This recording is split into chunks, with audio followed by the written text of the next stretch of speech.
Good evening, everybody. My name is Timothy Brennan. I am fortunate enough to serve as the executive director of the Chicago Society, and it is my pure delight to welcome you all here tonight, especially in this awful, awful cold weather. You are our brave soldiers, and I appreciate you making the trek tonight. I'm sure you will thoroughly enjoy the professor's talk, and it will be well worth your efforts. I just very quickly wanted to say a little bit about the Chicago Society.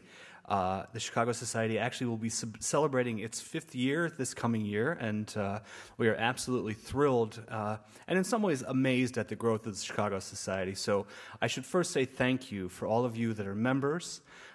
You have grown this organization more than doubled in size over the past 4 years.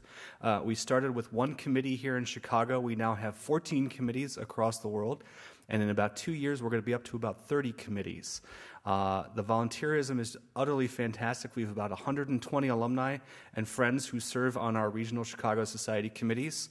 Over the past year, we have had some really fantastic events, serious intellectual ones and fun things like a private screening of the latest Star Trek movie in Los Angeles. We've had really just an incredible year and a really wonderful 4 years. So as we move into the 5th year, we have some big plans to really celebrate the 5th year anniversary of the Chicago Society. For those of you that aren't members of the Chicago Society, I would encourage you to join. You get to go to wonderful events like this, but more importantly, you get to meet some really incredible fellow Chicago Society members, such as what are here tonight. I'm going to now introduce the chair of the Chicago Regional Committee, Rob Greenspoon. Rob is a Hyde Parker and an attorney in Chicago. He's class of 1992 and just very ably took over the largest and busiest Chicago Society committee in the country. So Rob, thank you and welcome.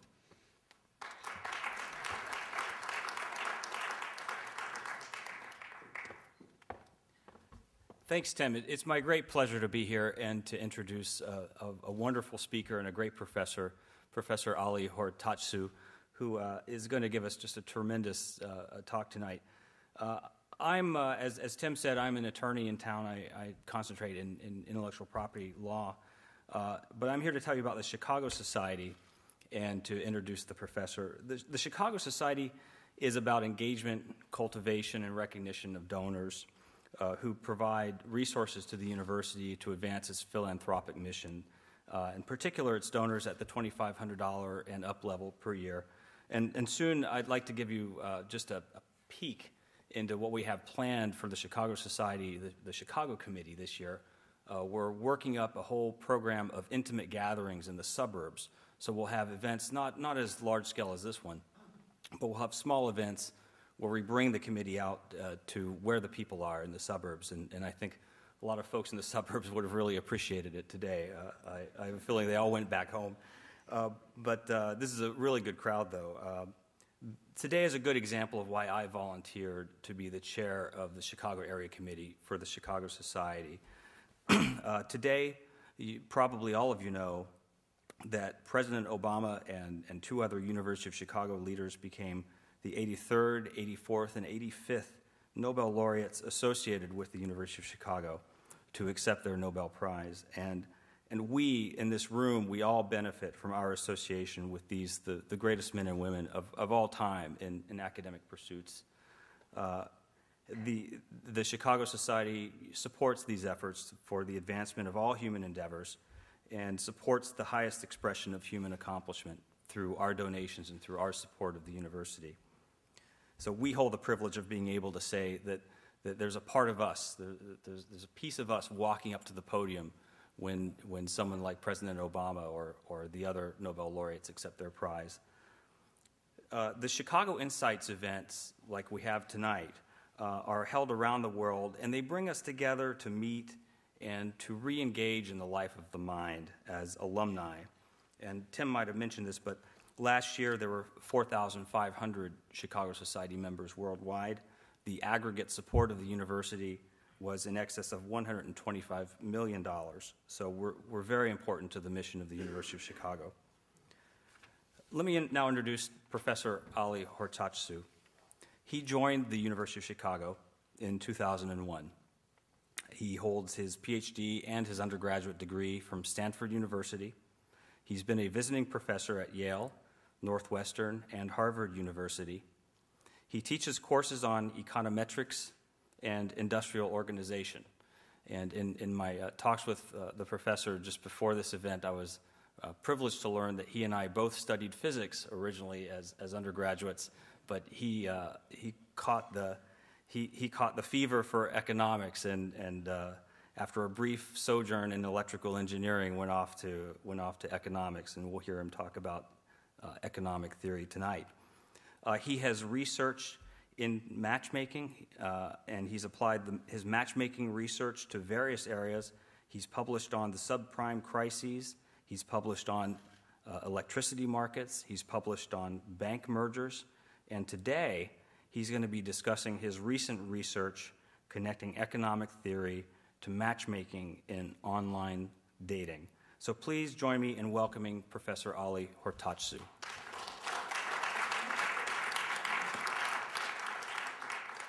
It's truly an honor to be here, and I, very much would like to thank you all for being such great supporters of the university. And, from my conversations throughout the reception as well, I thought, University of Chicago professors were tough. The students are even tougher, and that's good for, sort of people who've spent too much time in California. So maybe, well, not. But I should say sort of this. Let me say a little bit about sort of why I chose topics. So we're talking with the wonderful folks in alumni development as to what I should talk about. It's like I could have talked about some of the work I do on how banks in the middle of the subprime crisis were scrambling to get funds and how to identify distressed banks using data like that. And then, some electricity markets as to how firms make use of loopholes in the market design to basically separate the grandmas from their retirement account in California. So, but, so I was telling somebody, not in my department, about this research, and he basically looked at me after a few moments and he's like, oh, God, this is awful. And I decided to maybe focus on something a little bit brighter in this cold winter day. So let me talk a little bit about some relatively recent research I've delved into. So I titled it Some Economics of Matchmaking. Fortunately, we won't be able to get into all the details of this. And I want to get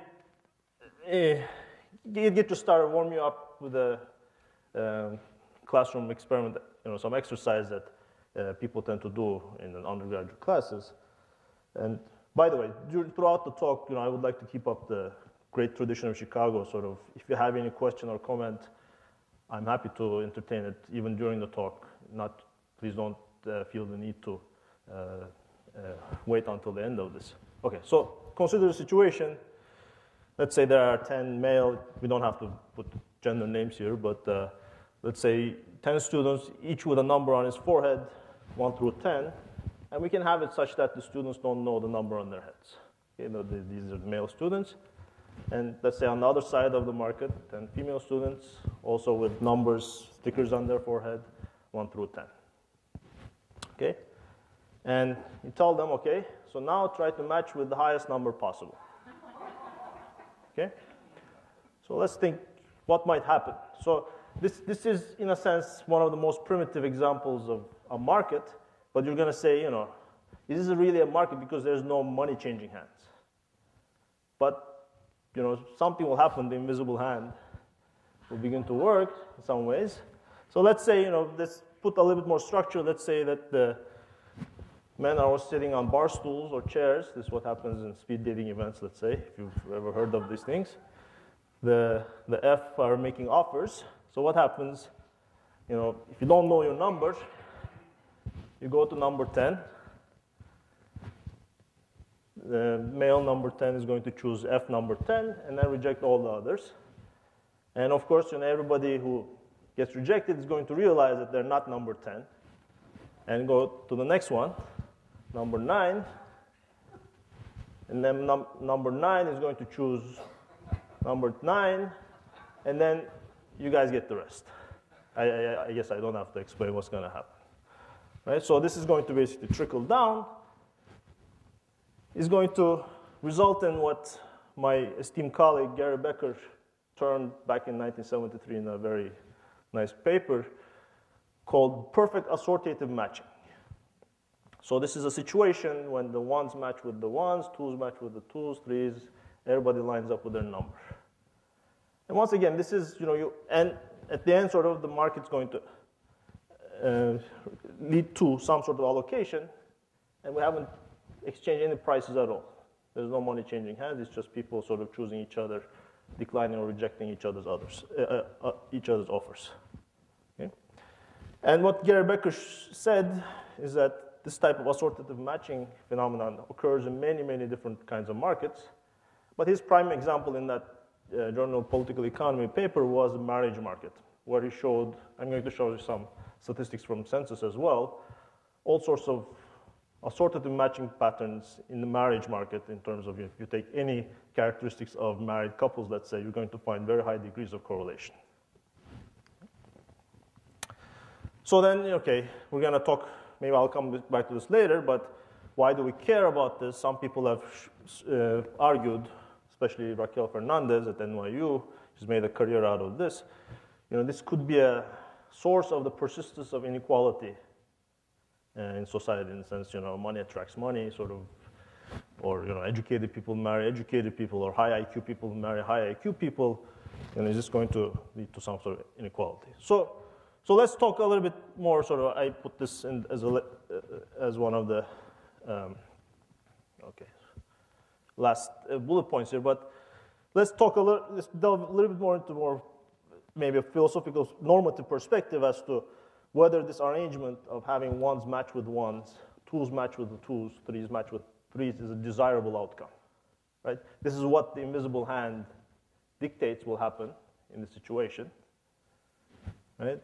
But is this a good thing? This is one of the key questions that economists have to answer, because, right, you always hear, especially Chicago economists, talk about, let the market do its job, right? And say, well, okay, but if you let the market do its job, it's going to lead to some people having, some transactions happening, and is this going to be a good outcome? So what are some criteria that we're going to talk about, and I'm going to talk about this in some detail. We might talk about efficiency of the outcome. Another criteria might be stability, and the other might be an equity concern, right? So let's talk about efficiency. Is this an efficient outcome that ones match with ones, twos match with twos, threes match with threes, right? So economists have when economists talk about efficiency, we, in a sense, have a very weak notion of what's efficient. Our notion of efficiency was coined by Vilfredo Pareto, an Italian economist, in the late 19th century, actually, I think 1903. So he said, okay, suppose we propose an allocation, let's say, suppose we propose which man matches with which woman. Can we improve upon this matching in a way that makes everybody better off, but nobody worse off? Or not everybody, so some people better off. So the idea is you're trying to make at least some people better off, but you're not going to touch the welfare of anybody in this allocation. You're not going to make anybody worse off. Something that is going to increase welfare. So it is, in a sense, this notion of efficiency is, did we exhaust all gains from trade in this situation? Can we do better than what the market came up with? Right? Okay, so let's go to, for example, let's see if we can improve on this. Let's take two matched partners. You have the twos match with each other and the tens match with each other. And let's say, can we improve on this by making these people swap their partners? Okay? Of course, swapping the partners is going to make the twos much better off. But you're going to make the tens much worse off, because they're going to be given the twos. Okay? So in that sense, this outcome is going, and you can think of any two pairs of matchings here, and you can see whether you can interchange partners. You'll see that in any type of intervention that you're going to be able to do, you're going to make somebody worse off, even though you're making some others better off. So in this sense, Pareto sense, this is an efficient outcome. So we can say assortative matching outcome is an efficient outcome. But if you're, if some of you might have already realized this, this is a special example that I cooked up so that I get to this. This is also an interesting example in the sense pretty much any other, or actually any other matching is also efficient by Pareto's criterion. Right? You shuffle anything, you say, okay, this is the matching. If you try to swap anybody between those matchings, you're going to make necessarily somebody worse off while making some others better off. So in a sense, Pareto efficiency doesn't really give, let's say, a moral valence to this assortative mating outcome over any other outcome. Right? So it's, in that sense, it's an interesting. And you can have, I guess maybe it's a good example in that sense too. The market might lead to something. We call it efficient from the economist standpoint. But you will say, look, if I had done a random allocation, that would have been efficient as well. So, you guys' notion of efficiency is, void. But there's one characteristic of this assortative mating outcome that is perhaps, that has more value. And this is called stability. So I'm going to claim now that this assortative matching outcome is the only stable matching outcome that you can achieve in this market. And let me define what I mean by stability. And here's the economist's definition of a stable match. Let me just go through here, but let me go to the last bullet point first. Economist's notion of stability of a stable match is one where there are no eloping or recontracting opportunities. I.e., if I've matched the ones with the ones, twos with the twos, threes with the threes, then people won't sort of then say, okay, well, let me try to find a better partner for myself. So let's illustrate with an example. So if you have, let's say, Ginger match with Ginger, Fred, Sonny with Cher, and it could be that Cher prefers, Fred Astaire, he's sort of very good-looking, tall, sort of athletic guy, to Sonny, and it could be maybe Fred likes Cher's fashion sense over Ginger's. But if this happens, then this proposed matching, Ginger and Fred, Sonny and Cher, is not going to be stable because Fred is going to elope with Cher and leave Ginger and Sonny in the dust. Okay? But let's go to, let's go to our example of here. So how do we show that the assortative matching in the dating game is stable? So let's check. Let's have, the tens match with each other. Nines would match each other. Is a stable match. So what do we have to check? Well, we have to check the following. So number 9, male number 9 will prefer female number 10. He will approach her, but what will female number 10 say? No, I prefer my partner to you. Right? So in this situation, basically I'm going to skip the steps here, but you can see that in any of these eloping opportunities, there won't be any eloping opportunity because anybody you prefer to your partner and you approach that person will be matched to somebody better than you. So in this sense, this is the only stable outcome in this particular, let's say, market, that the 10s go with the 10s, 9s with the 9s, because otherwise, if you propose any other matching, then people will find ways to swap partners or escape from their partners and go to somebody else. You can't force them to stay in this situation.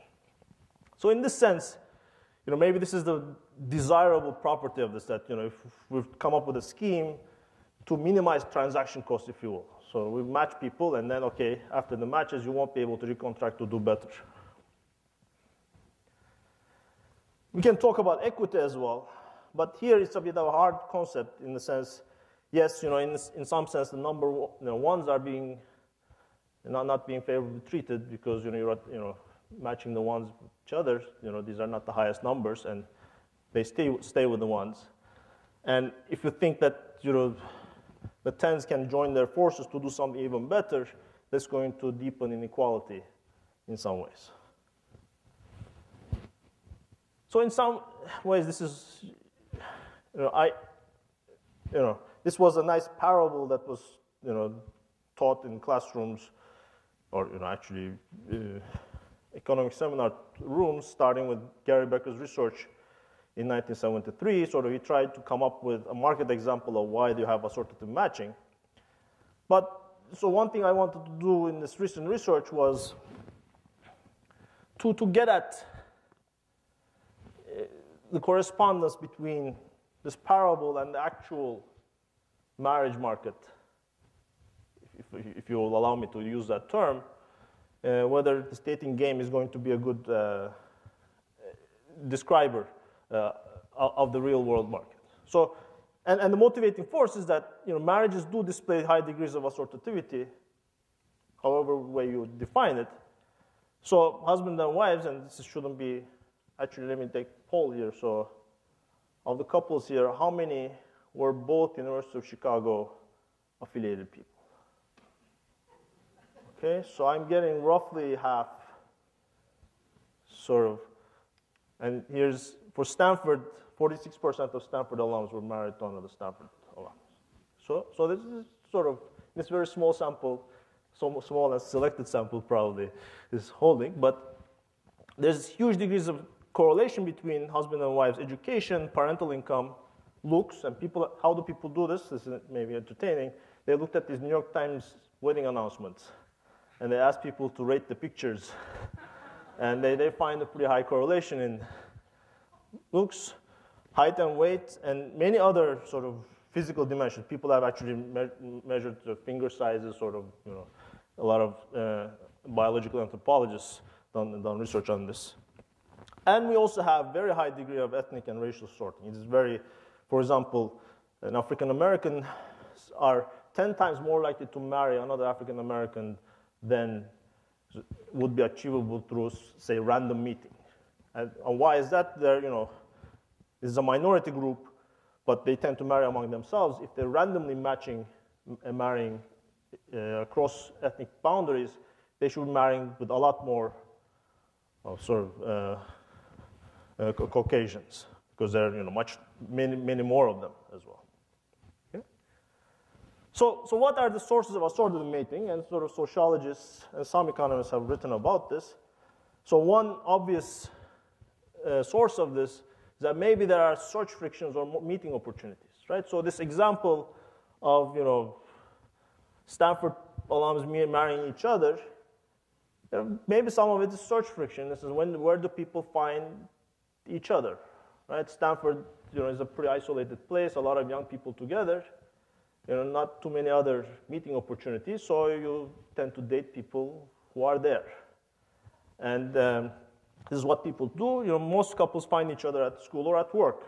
This is based on Ed Lauma's research, another great University of Chicago researcher. So it could be search frictions or meeting opportunities that cause these things, because at the workplace, sure, you're selected based on your educational achievement, and sort of the school that you went to, and there sort of you tend to meet people like yourself, and social circles are determined by these frictions as well. So that's one source. Another, they said, well, it could be preferences, right? And this is sort of what Gary Becker's this dating game example was. If there are tens in the market and there are ones, people can be ranked in some attribute, and these rankings are quite universal. People know, everybody agrees who's a 10, who's a 7. Then, the dynamics that I showed in that very simple classroom experiment will lead to tens matching with tens. This is maybe in some ways unpalatable, this notion of that there's a 10, there's a 9 out there, but people tend to use this terminology as well. Maybe not in outings like this, but other places. But the other there could be other types of preferences as well. It doesn't have to be this. We agree on who the 10 is. Everybody agrees on the 10. So at the end, the stable outcome is going to be 10s are going to match with 10s, 9s, etc. It could be that the preferences are what I call horizontal, in the sense people like people who are similar to themselves. I.e., sort of people who have the same attributes like me, same age, same race, same education, same income. I just like people who are similar to me in those dimensions, rather than there being a universal 10 or a 9.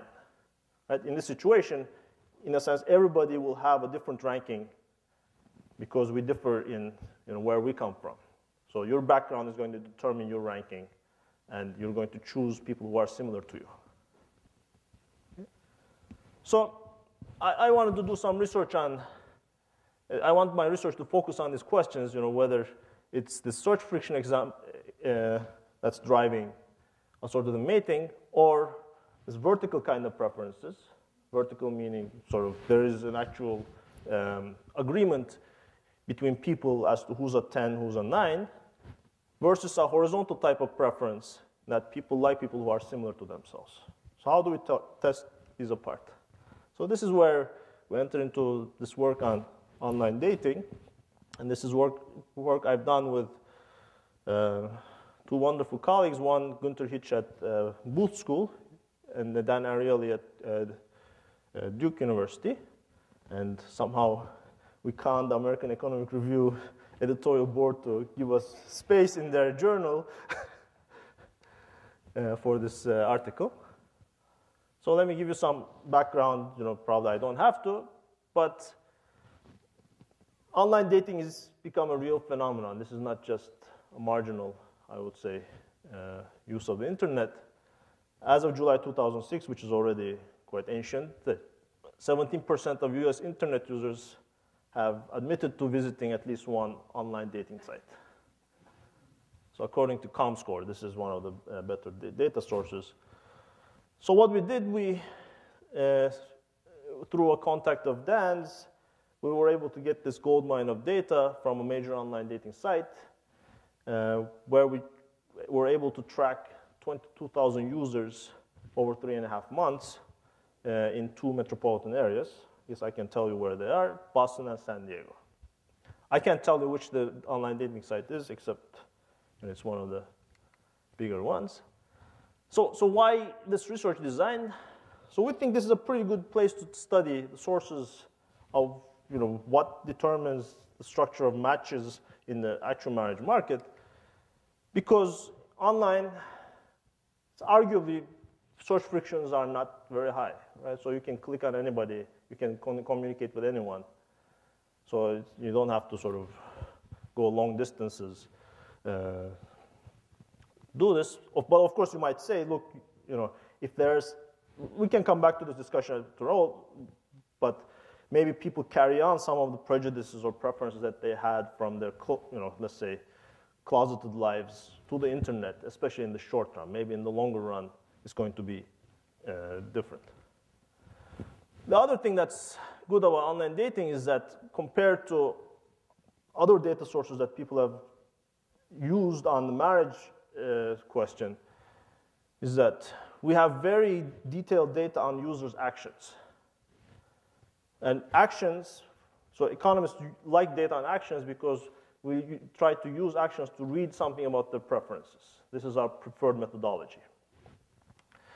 So a lot of psychologists, for example, would differ from us, and sociologists would differ from us in this methodology because they tend to rely a lot on surveys. They ask people, what do you like? What are the attributes that you prefer?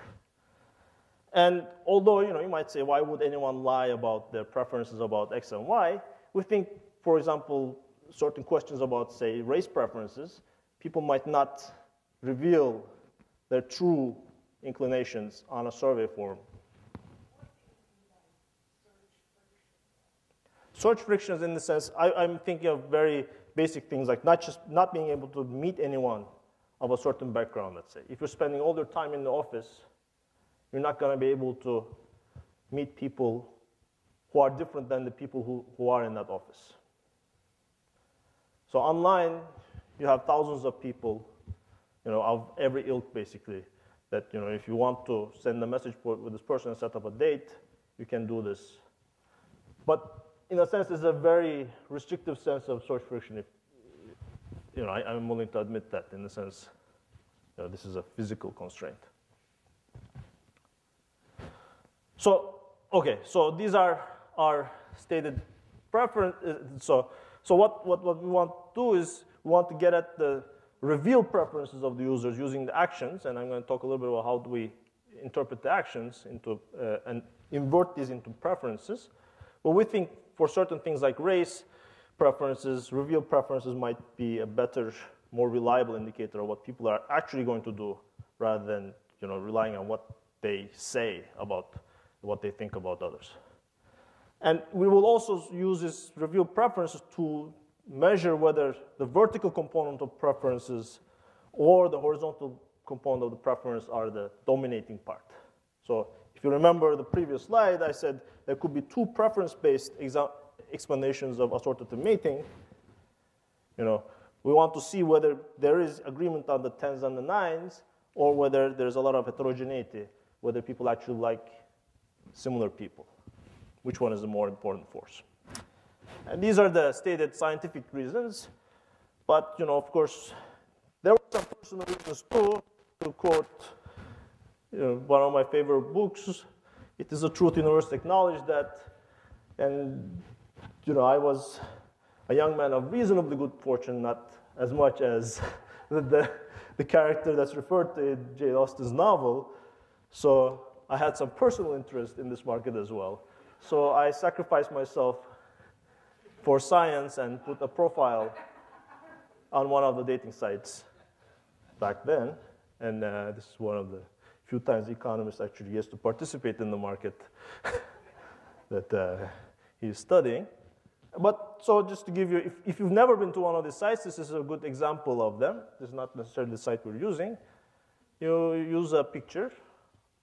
And, of course, there could be doubts as to whether you're using your own picture or somebody else's. And you answer a bunch of questions about your age, location, and, your ethnicity, height, weight, etc. Okay? So that's the data that we had for the 2,000 people. We had all the information that they had filled in, but no actual names or anything that was protected under privacy agreements. And we also had very detailed information as to what they did on the website. So we looked at, so what you can do on one of these sites is you can actually go through these profiles and you can browse through what's out there. So we see what everybody browses. But browsing is not the only thing they do. If you find somebody that you like, then you can send an email. We call that the first contact, sort of like the Star Trek thing. So, and then what we did, we also further tracked some of these things. I'm not going to use this right now here, but we looked at how the conversation evolved, and we don't have too much data on whether these people actually got married at the end, but we at least know whether these people exchange an email saying, would you like to have coffee? And the other party says yes. So we know whether the physical date may have been set up. And this is the format of our data. So Jason browses the profile of April, sends an email, and April, if she likes Jason, she's going to send a reply. And then Jason sends an email to April, keywords, let's meet, and phone number, and then April sort of sends back her phone number. So this is a deeper match than just, so this is the type of information. So what are we going to try to do again? So the logic of this is we're going to say, okay, here's the set of alternatives that I browsed. Well, I'm going to try to infer something about the people I chose to email. This is going to be an indication of interest for this person. And that's where we're going to. So you might immediately ask about data reliability, right? So I have some defense for this in the sense I'm trying to figure out what people like, how do they weigh different attributes against each other. So what they see on the page is what they're responding to. and I'm seeing what they see on the page as well. So in that sense, or we're on the same footing. But the other thing is, how can we check whether these are right? These have this information that was provided is at all accurate. We didn't have the resources to actually spot check everybody and get background checks, but we could do something about, well, do these people look like people at large? Because it seems, do the numbers reported here depart in very significant ways from, let's say, the census? Okay. Turns out on the socioeconomics, actually, there's very remarkable resemblance with what the census reports: education, income, etc. There are a bit, too many. There's like a blob of men that declare they have maybe way too much income, and that is possible. But it could be maybe really rich people that are coming to this website. The significant departures we found is there's a little bit of understatement of weight by women, so it's about 6 to 20 pounds less compared to single women in the general population, as measured by the anthropometric survey. And men tend to be a bit taller, about 1 or 2 inches. But women were also about an inch taller than the represented population, so maybe it's not So again, this is not a surefire test. This is just, this is not sufficient to say that this is really reliable data, but the numbers didn't depart that much from census as well. So let's look at what we did. So let me show you something about the revealed preferences of people. And I'm going to go through a bunch of slides. I hope it won't be too confusing. So let's look at, for example, attractiveness. So we can think of this as, so here's the men's attractiveness, and here's women's response to it. And basically, these are men in the 20th percentile of the attractiveness distribution versus the men in the 95th percentile. So these are sort of the Brad Pitts of the population. So there is a very strong reaction by women to men's attractiveness. So how do we do it? We have the photo. We have an army of undergrads rating the physical attractiveness of this photo, and we sort of average this out. So both sides, men and women, tend to respond very significantly. So this means the Brad Pitts are getting about 3 times as many emails upon a browsing than a person that's sort of at the lower end of the attractiveness distribution. Maybe it's not hugely skewed, but so clearly there's importance of physical attractiveness. And the interesting thing is, if you look at the raters as well, and psychologists have documented, people tend to have very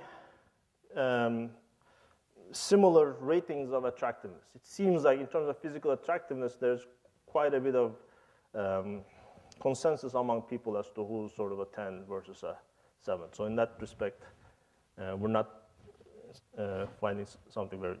So what about height? So this is how women respond to men's height. So it seems like there's a sweet spot at 6'5", 6'6". That's, subtract 2 inches from that, so that's maybe. So for the ladies, there's a 5'7", 5'8", or 5'5", 5'6" is the sweeter spot, but then it declines quite rapidly down there. Of course, these are error bars, so these pink ones. So that means my measurement is not very good. So how about weight? Okay, so somehow there are some very skinny guys here that are getting a lot of emails, but the sweet spot here for guys is slightly above overweight. BMI of 30 is. So there is something about, for women, this is, this is, the maximum is around 18 to 19 BMI. This was Kate Moss's BMI level. So maybe, again, sort of given the misstatement, you should move this to the right a little bit as to how men are really responding to this. Okay? So how about income? Women tend to respond very strongly to men's income. So guys who are in sort of 250 and above bracket are making, getting a lot more emails than guys who are making less money. Men tend to respond somewhat to women's income as well, but there's sort of like a declining pattern here. Sort of, women who are making a lot of money are not necessarily getting many more emails than women sort of were at the middle ranges here. Okay? How about education? So this is, I show this to my undergrads, is your college degree or your PhD degree valued in the marriage market? So compared to high school graduates, 4-year degree, college graduates are getting about 30% more emails. 30% is about the return to education that my colleague Jim Heckman has estimated as well in terms of wages. So this is any college, though. Being a postgraduate program is a good thing. That seems to be the highest thing. But doctoral degree doesn't seem to do much better than the college degree. How about women? Seems like compared to the high school graduate, 4-year degree is not doing much differently in terms of statistical difference. There's basically, they're the same response. And being a graduate student, unfortunately, seems to be a bad thing in this market. All those verifiers overlap, though, right? That's right. So it's sort of, there's basically, it's in this, except this master's degree, you're sort of away from,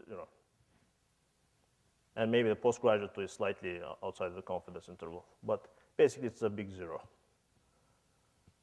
Oops. Sorry about that. Keep pressing the wrong button. Slideshow. OK.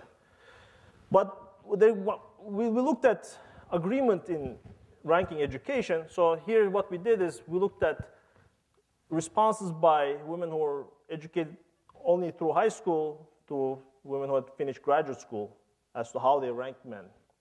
And sort of high school educated women's response is they tend to like high school educated men a lot more than men who are higher educated. And the response is completely the opposite for graduate school educated women. Sort of they tend to like the high school educated guys least. So in that sense, there's evidence for a lot more horizontal preferences than this. So we can address this later on too. You might say, well, what if the high school educated women might see more educated guys as being out of the reach, out of their league? So to address that, what we did is we don't just look at whether you send a first contact email, but we look at among the people who've contacted you, which ones you choose that choice. So in that sense, if a college grad or doctoral degree person has expressed interest for a high school educated woman, there shouldn't be any worry about being rejected by this person, hence not contacting this person. So we address this concern there. How about men? High school educated men don't like women who are highly educated. But unlike women who seem to like men who are educated or similar, educated men don't seem to have an appreciation of women's education, according to at least these results. So graduate school educated men tend to have much of a, basically they favor high school graduate women as much as any other women in other categories. So it's a bit disconcerting. How about race? So here's sort of, I'm sort of running low on time, but I guess there's nothing super surprising here in the sense there are very strong same race preferences. One thing that disconcerted me, being my mother's Filipino Chinese, so I identify myself as being Asian. So Asian men tend to do worst in this market in terms of getting. And what we did here, we actually sort of were economists, so we want to say just in terms of not just rankings, but let's put this into money. So since we measured preferences with respect to income as well, we can do this trade-off exercise. How much money would you trade off to get somebody with a different characteristic? So here's the exercises. So take a white man as the basis.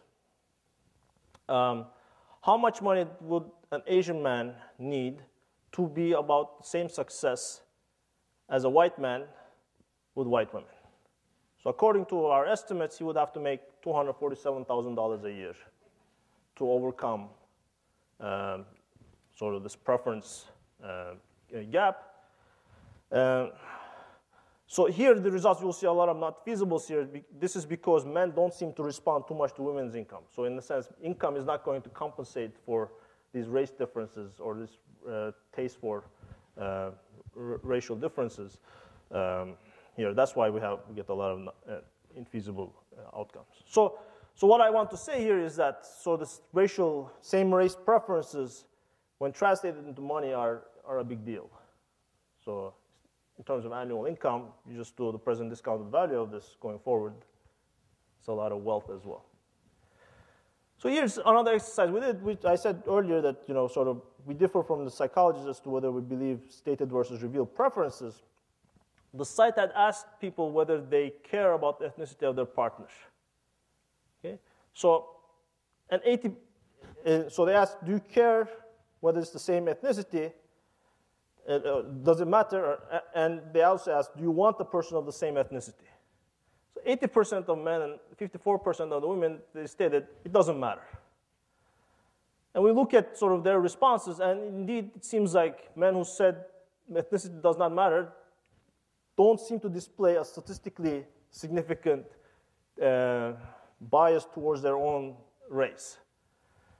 But men who say that they want the same ethnicity do indeed reveal a same race preference. So men seem to be consistent with what they report. It's not very similar with women. It seems like the women who do say, I don't care about ethnicity, they actually tend to discriminate against other races, at least in their emailing behavior.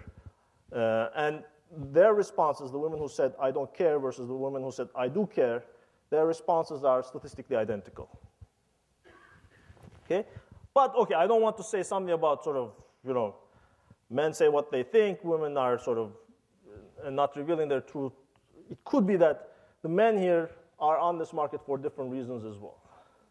So even though we restrict the sample to say people who want long-term partnerships or marriage, it could be that maybe you're not that discriminating and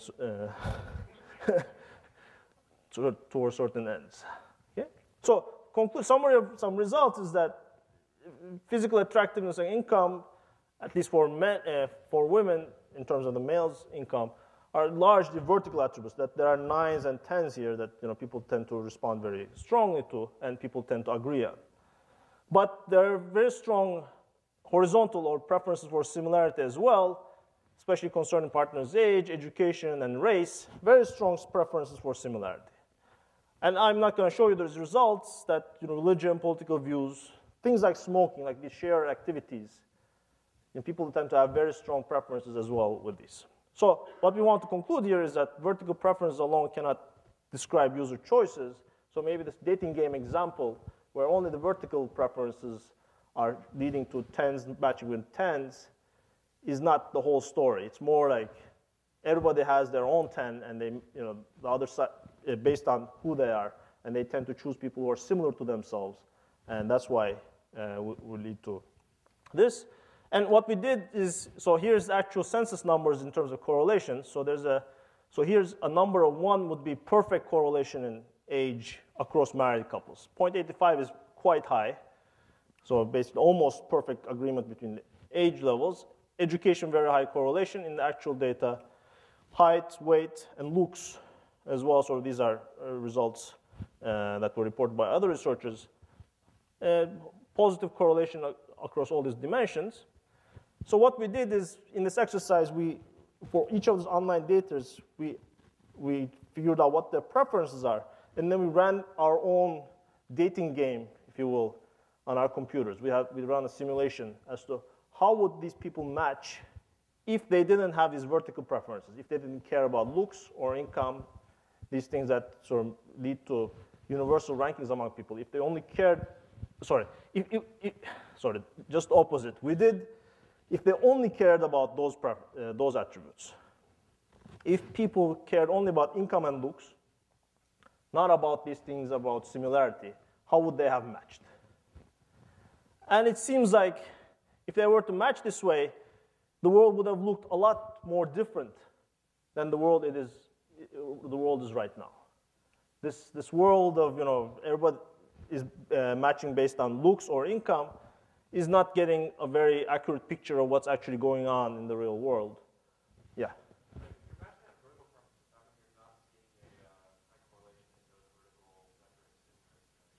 So there's other stuff as well here, and also sort of what we allow for is some randomness in the preference. So it seems like basically what's going to happen is there's preference for income, especially from the women's side, but men are not discriminating so much about women's income. So that's going to break some of that correlation. But that's an excellent question.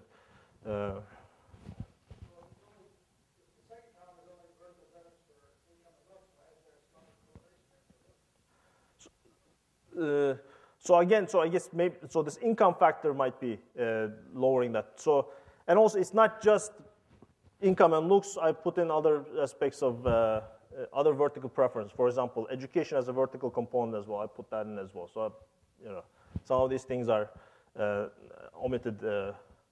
I guess I tried to simplify the story for you a little bit.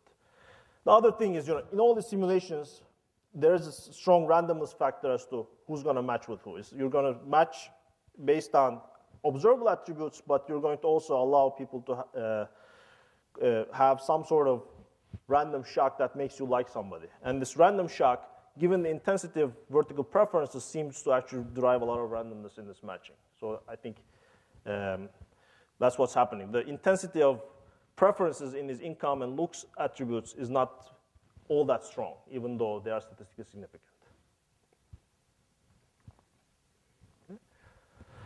So my conclusion here is, well, assortative mating, so you look at just the matches that are formed online, they look quite a bit like the census type matchings. Even if you reduce or get rid of search frictions, assortative mating is going to happen, so it cannot be a purely search friction story. And it seems like preference for similarity looks like the primary driver of sorting patterns in this market. So if you shut these off, you're not going to get too much sorting in terms that will resemble the actual data. But of course, you might say, this is, so a picture I'm painting here is that the internet isn't actually really changing something, right? Some people have hypothesized that once we reduce search frictions, we're going to have, a lot more sort of diverse meeting opportunities. So the structure of this matching market is going to change dramatically because people are going to be able to communicate with people of very different backgrounds and attributes. And what we're showing here that at least in this, data from 2003, there's very strong preference for similarity. So this diversifying aspect of internet might be curbed by people's actual preferences. But there could be, in the longer run, that even if the internet allows you to sort of experience other backgrounds a bit more than your pre-internet opportunities would have allowed you to, maybe that allows you to learn more about new dimensions. Maybe that will change your preferences in the longer run. So we haven't gotten at this. So I think we're going to keep on watching this market and maybe sort of, let's see in 15 years if things are changing a bit more. For example, my co-author Dan Ariely, who's a psychologist, is very interested in the Obama effect. Is there some effect of Obama? Did he actually have a causal impact, or whether he's the result of sort of the times. So what I would like to say is, okay, I really enjoyed doing exercise because in some ways it would have been hard to at least come up with an environment where search frictions are zero and at least nail down or nail the coffin on one of the explanations for assortative mating. And it also allowed us to come up with preference estimates that now a lot of psychologists are beginning to cite, and some people in labor economics as well are beginning to cite some of these results on the income trade-offs with, for example, the racial preferences. And so what I would like to say is the internet, sort of being entrepreneurial about what internet matchmaking sites, say this, this online dating site that we studied, or eBay or Google, which I didn't have time to get to today, have created in the last 10, 15 years very interesting opportunities to study long-standing questions in social science research, especially economics, because you get a lot better data on what people are actually doing rather than hypothesizing what they would do under ideal situations. Right? So economics used to be a very theoretical science in the sense, okay, let's assume everybody is an automaton or sort of this rational calculating engine. Let's see, let's model them through equations and see how the equations predict what they're going to do. But very little of that was driven by actual data, what people actually do. The nice thing about the internet now is data has become a very cheap commodity, if you will, and you have plenty of opportunities to test and see how far the economic analysis can go. Okay, so the last conclusion is, okay, well, of course, I want to share this email message I got from Gary. So I said, hey, but unfortunately, this message I did not get for my research.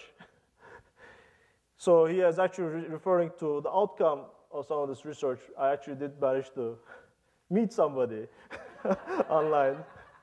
So it is very reassuring to see that economics can be useful. And if you will, so it turns out the search friction story really applied in our case. She's a student in the divinity school, 100 yards away from, or maybe less than away from Rosenwald, where I sit. Without the internet, there would have been any way I would have met her, right? So in a sense, and this is the result of that. So,